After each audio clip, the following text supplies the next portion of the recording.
Want some money?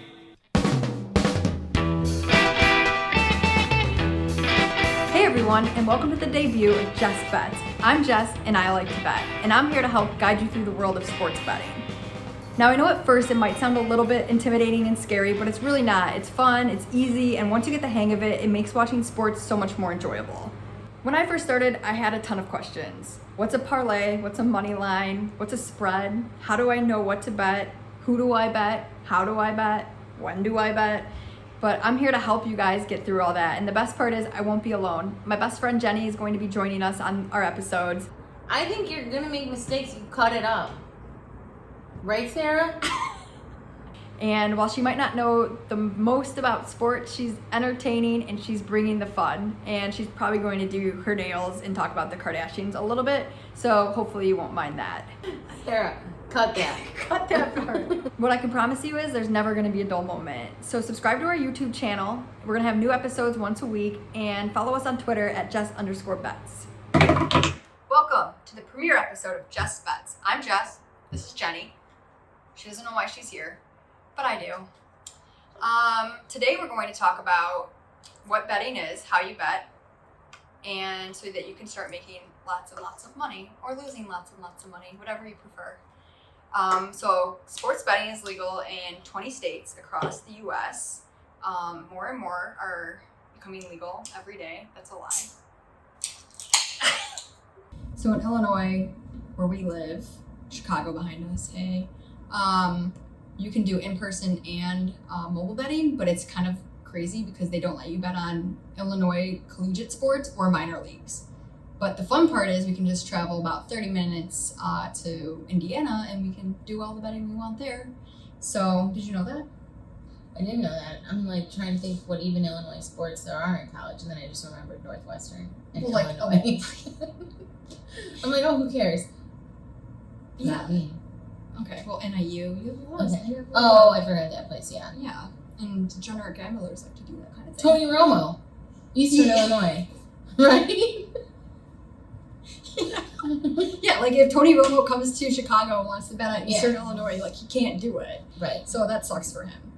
And then there's a couple of apps that you can download that you can start your sports betting career on. FanDuel, DraftKings, those are probably the two biggest ones. Then you have BetMGM, you have PointsBet. Okay, so the difference between all of the sports betting options, there's not a ton. A lot of the biggest difference is all the promotions that they bring, and we'll talk about promotions like different day because it's a lot. And I know you like sales. I freaking love a sale. Are Yeah. we allowed to curse on this program? Sure. Okay. Fucking love a sale. So we're talking about that. That's like a whole episode in itself because there's so many promotions. And then sometimes they have slightly different odds than each other. But usually it's not too drastic. But all right, so that's sports books and that's where you can bet. Our first definition is Moneyline. Moneyline is pretty straightforward. It's basically you just bet on who you think is going to win or lose the game. The tricky thing with Moneyline is you have to look at the values that the sportsbook puts on each of the teams. So, for example, I'm looking at the Bears versus Titans this weekend. The Bears are plus 235 to win, which means they're pretty big underdogs. If you bet $100, you'd win $235. I'm not saying you should bet $100. I'm just saying that just to kind of give you like a scope. What's an appropriate number to bet when you're a beginner?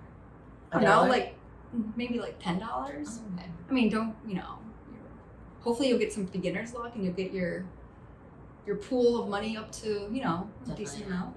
The next definition is a spread. So have you ever heard someone say, I'm going to take the Bears and the points? Yes, and I've heard people buy points. Yeah. So that means that they took the spread essentially. The team, the Bears in that example, and the points. So I'm looking at the Seahawks and the Bills this weekend. The Seahawks are -3, which means that if you bet the Seahawks -3, they have to win by at least 3. If they win by 3, it's called a push, and you just get your money back. Whatever you bet, $20, you get $20 back. But if they win by more than 3, then you win the bet. How much money do I win? Well, it depends on what you put in. Oh, okay. So then it goes back to the value. There's values on those too. Okay, so like, then that's gonna be the same thing again. Like, so if it's a team that's favored and they're like negative 250, Like, you're not messing with that one, right? Well, yeah, but the thing with the spreads is they are pretty good value. They always kind of fluctuate between maybe a little bit plus money, but mostly between minus like 115, like 100 to 115. So there's pretty good value on a spread just because it's a little bit harder than a money line. Do you do research when you're betting, or are you just winging it and trusting the gut?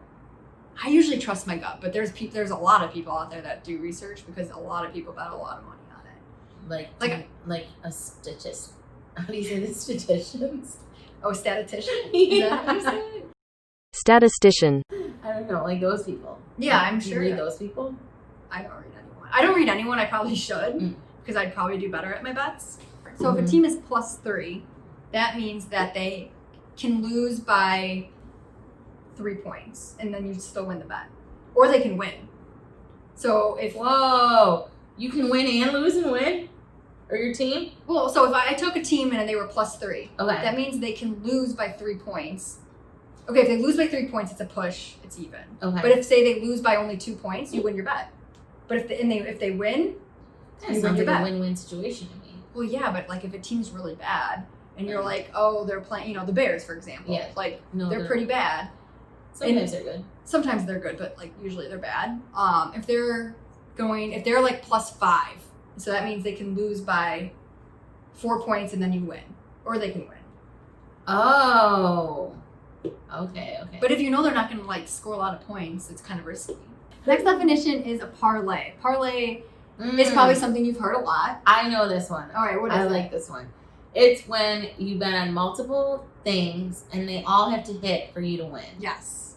But the tricky thing or the interesting, not really tricky, about a parlay is that if one of your bets in the parlay, if it ties, then you still win. That one just gets taken out and you get your money back for that one, but then the rest of them are still in the parlay. Okay. So it's not the worst thing. It's interesting. Yeah, and you generally win more money because you're betting on more things, right? Right, and it's like a high risk. So there's definitely a lot of value in a parlay. It's just kind of hard to hit. I mean, really hard to hit. When you do a parlay, do you like to pick the same sports, or do you like to mix it up and be like, I'm going to dabble in a little bit of a Justin Thomas here? I know that he's from golf. Yeah. So I think it depends on like what is on that day. Like, if it's Sunday, it's usually just football. Okay. But if it's Sunday in, normal November, like aka not COVID times, there'd be hockey, there'd be basketball, and there'd be football on. So like then I would probably do a parlay of any of the, like I like to watch them though. So if like a game's not on national TV, like if the Lakers are playing, I want to bet them and they're not on national TV, I'm probably not going to bet them. Okay. Because you like to know that. Yeah. I don't want to like watch updates on my app. Yeah, I don't like surprises. So I get that. Yeah. Especially if you put like decent amount of money into it. But yeah, the best thing about a parlay is you can put like $10 on bets to win, upwards of $100 or some dollars. Okay. But like okay. I get that because like I'm already like thinking about what I'm gonna do for the Kardashian series finale. You can bet on that?